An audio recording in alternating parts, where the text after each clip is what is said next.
त्रिपुरा नावाच्या एका गावामध्ये सरला तिच्या मुलाबरोबर म्हणजेच बिरजू बरोबर राहायची. सरला खूपच कष्टाळू आणि प्रामाणिक स्त्री होती. नवऱ्याचं निधन झाल्यानंतर सगळं कर्ज सरलाच्या माथ्यावर आलं होतं.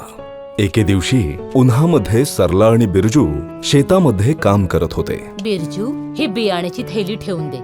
आधी शेत जोतूया आणि मग पेरणी करूया.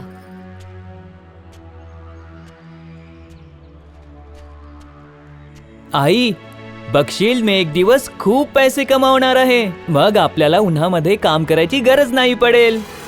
सरला शेतामध्ये नांगर फिरवू लागते.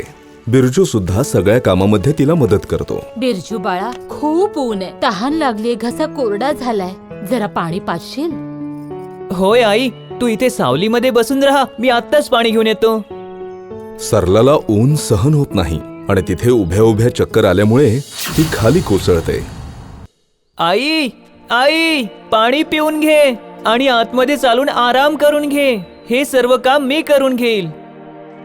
जेव्हा बिरजू नांगर चालवू लागतो तेव्हा त्याचा नांगर एका गोष्टीला आदळतो. बिरजू जेव्हा माती बाजूला करून बघतो तेव्हा तिथे त्याला एक मातीचं मडकं दिसतं. हे मटकी इथे कोणी ठेवली असेल? सरला घराबाहेर येते आणि बिरजूला काम करताना पाहून बोलते, बिरजू बाळा, आता ना मला थोडं बरं वाटतंय. मी तुला तुझ्या कामामध्ये थोडी मदत करू का? नाही आई, मी पूर्ण शेत जोतून टाकलं आहे. आता फक्त बियाणंच पेरायचं बाकी आहे. मी बियाणं पेरून घेतो, तोपर्यंत तू आपल्या दोघांसाठी काहीतरी गरमागरम जेवण बनवून घे. बर, तू काम आवरून ये, तोपर्यंत मी स्वयंपाक आवरून ठेवते. ज्या क्षणी बिरजू पिशवी घ्यायला जातो तेव्हा चुकीने पिशवी कुऱ्हाडीला लागते आणि त्यामुळे पिशवी फाटते. सगळं बियाणं जमिनीवरती पडतं. बियाणं भरण्यासाठी बिरजू आजूबाजूला बघतो तेव्हा बिरजूचं लक्ष मडक्याकडे जातं. तेव्हा सगळं बियाणं तो मडक्यामध्ये भरून शेताकडे जातो. शेतात बियाणं पेरल्यानंतर मडक्यामध्ये काही दाणे शिल्लक राहतात. बिरजू ज्यावेळी जेवणासाठी घरी जातो तेव्हा आतील दाण्यांसोबतच ते मडकं घराबाहेर ठेवतो. तू हातपाय धुवून ये, मी ताटं वाढायला घेते.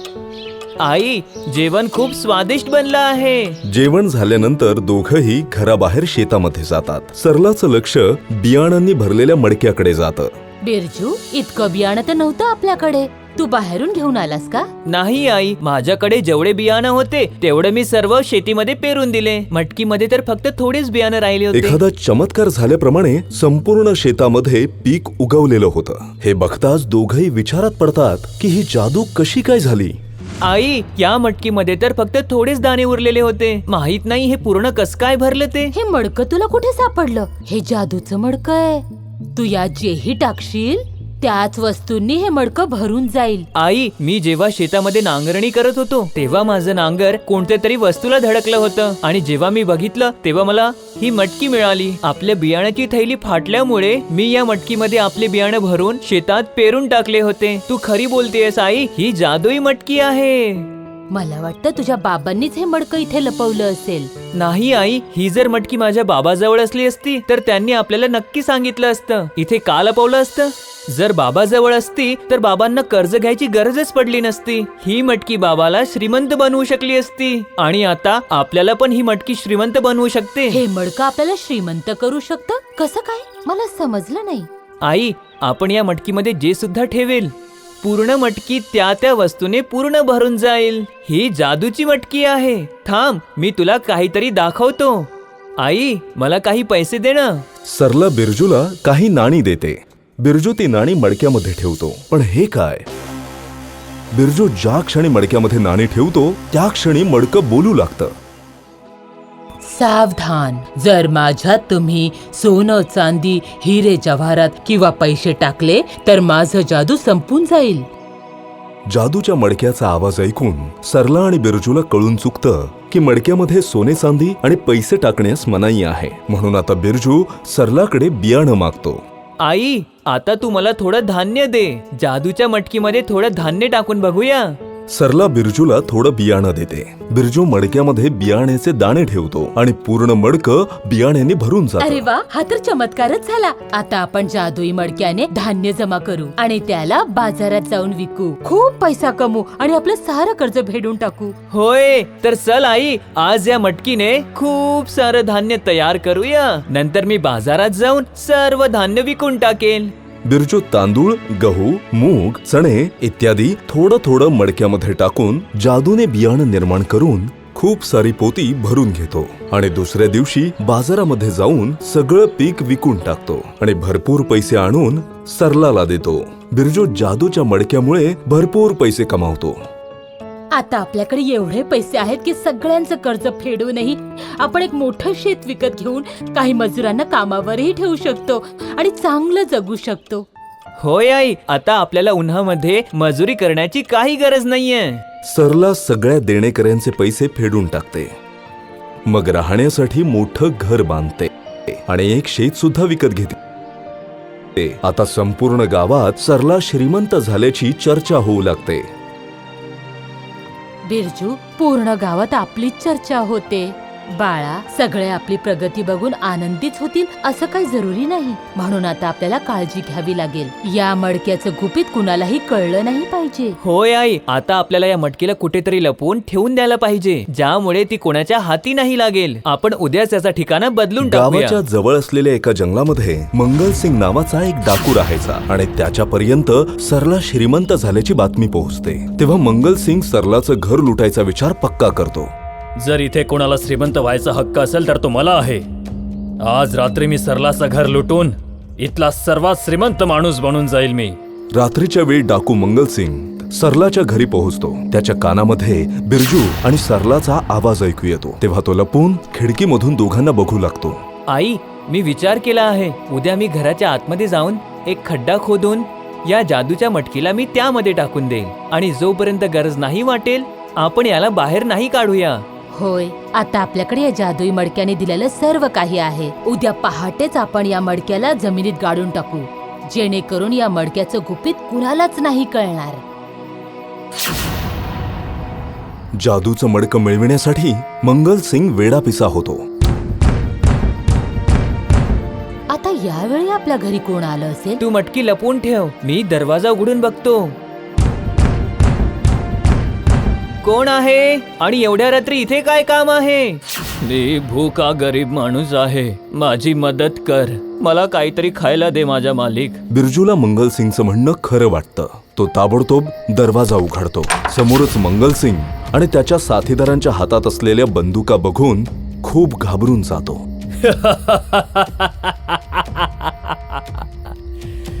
आतमध्ये नाही बोलावशील? तुम्ही कोण आहात आणि काय पाहिजे तुम्हाला? माझं नाव डाकू मंगलसिंग आहे आणि अर्ध्या रात्री डाकू लोक कशासाठी येतात तुला माहीतच असेल. हे बघा दादा, तुम्हाला जे हवंय ते तुम्ही सगळं घ्या, पण आम्हाला जाऊ द्या. खूप समजदार आहेस तू. सरळ कामाची गोष्ट केलीस, चांगलं आहे. आज पण माझा खौफ आधी सारखाच आहे हे बघून मला खुशी झाली. आमच्या जवळ जेवढं धन आहे ते सर्व तुम्हाला देऊन टाकेन. तू मला मूर्ख समजतोस बालक. मला धन नाही पाहिजे, मला खूप सारं धन देणारी जादूची मटकी पाहिजे आहे, समजलंस? मंगलसिंगच्या तोंडून जादूच्या मडक्याचा उल्लेख ऐकताच सरला आणि बिरजू आश्चर्यचकित होतात. त्यांना ही गोष्ट कळायला वेळ नाही लागत की मंगलसिंगला जादूच्या मडक्याचं रहस्य कळलेलं आहे. हे बघा, आमच्याकडे कुठलंच जादुई मडकं वगैरे नाहीये. असं काय? तर तुम्ही लोक डाकू मंगलसिंग सोबत चालाकी करणार आहात हा? आम्ही खरं बोलतोय डाकूजी, आमच्या जवळ कुठलीच जादुई मटकी नाही आहे. तर मग हे काय आहे? जर ही मटकी जादुई नाही आहे तर याला जमिनीवर आपटून फोडून टाक, नाही तर मी तुम्हा दोघांना मारून टाकेन. नाही, फोडून टाक, मी म्हणतोय ना, फोडून टाक. हे बघा, हे खरं आहे की हे जादुई मडकं आहे. तुम्ही हे ठेवून घ्या, पण वचन द्या की मडकं घेतल्यानंतर तुम्ही आम्हाला काहीच नाही करणार आणि इथून निघून जाणार. मला मंजूर आहे, पण जर कुठली चालाकी केलीस तर मी तुम्हा दोघांना जिवंत नाही सोडेल. सरला जादूचं मडकं मंगलसिंगला देते.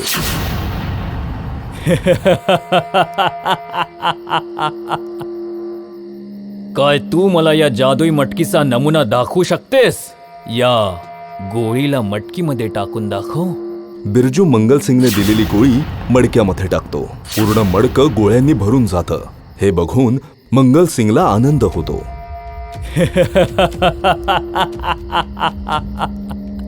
आता मी इथला सर्वात श्रीमंत माणूस बनून जाईल. मला श्रीमंत होण्यापासून आता कोणी नाही थांबू शकत. आणि वाटेतच एक मधमाशी मंगलसिंगच्या भोवताली फिरून त्याला त्रास देते. मंगलसिंग त्या माशीला मारण्याचा प्रयत्न करतो तेव्हा मधमाशी त्याच्या हातात असलेल्या मडक्यामध्ये घुसते. मंगलसिंग मधमाशीला बाहेर काढण्यासाठी हात मडक्यात घालतो. तोपर्यंत संपूर्ण मडकं मधमाशांनी भरून जातं. तेव्हा सगळ्या मधमाशा मंगलसिंगला चावून चावून त्याचा जीव घेतात. आई, डाकू मंगलसिंगला वगळता जादूच्या मटकीच्या बाबतीत कोणालाच माहित नाही आहे. तर मग आपण दोघेही जंगलामध्ये जाऊन ती मटकी वापस घेऊन येऊया. नाही बिरजू, जास्त लोभ नाही केला पाहिजे. आता आपल्याकडे भरपूर पैसा आहे, ज्याने आपणच काय आपल्या येणाऱ्या भरपूर पिढ्या आनंदी राहू शकू. जेवढा आहे त्यातच समाधान मानलं पाहिजे. जास्त लोभ केला तर आपला अंत मंगलसिंग सारखा होईल. बिरजूला सरलाचं म्हणणं बरोबर कळतं आणि दोघं आपलं आयुष्य सुखाने व्यतीत करू लागतात. तुम्हाला जर आमचा हा व्हिडिओ आवडला असेल तर प्लीज आमच्या चॅनलला सबस्क्राईब करा आणि हो, व्हिडिओला लाईक आणि शेअर करायलाही विसरू नका. धन्यवाद.